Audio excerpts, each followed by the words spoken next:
একটি মানুষকে হারিয়ে বেঁচে তো থাকা যায়, কিন্তু তার সে খালি জায়গাটা হাজার মানুষকে দিয়েও পূরণ করা যায় না। মনকে প্রশ্ন করলাম, তোমার আপন কেউ তোমাকে ছেড়ে চলে গেলে তুমি কি করবে?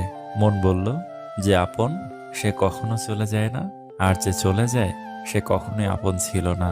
এই পৃথিবীতে সবচেয়ে স্ট্রং তো সেই, যে রাতে কাঁদে কিন্তু সকালে এমন আচরণ করে যেন কিছুই হয়নি। মনকে নদীর সাথে ভাসতে দিও, ফুলের মতো ফুটতে দিও, কিন্তু খারাপ মানুষের সাথে মিশতে দিও না। মিশলে জীবনের অর্থ খুঁজে পাবে না। যাকে ভালোবেসে তার চোখের কাজলে যেভাবে মুগ্ধ হও, বহুদিন পর চোখের নিচে কালি পড়লে সে মুগ্ধতা থাকবে তো? জানেন কোন ধরনের মানুষ কখনোই সুখী হতে পারে না? আসলে সুখ হলো অল্পতেই সন্তুষ্ট থাকার নাম।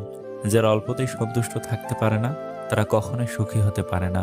মানুষের কাছে যদি দুইটা সোনার পাহাড়ও থাকে, তারপরও সে আরেকটা চাইবে। তাই নিজে যা আছে তাই নিয়ে সন্তুষ্ট থাকুন, সুখে থাকবেন।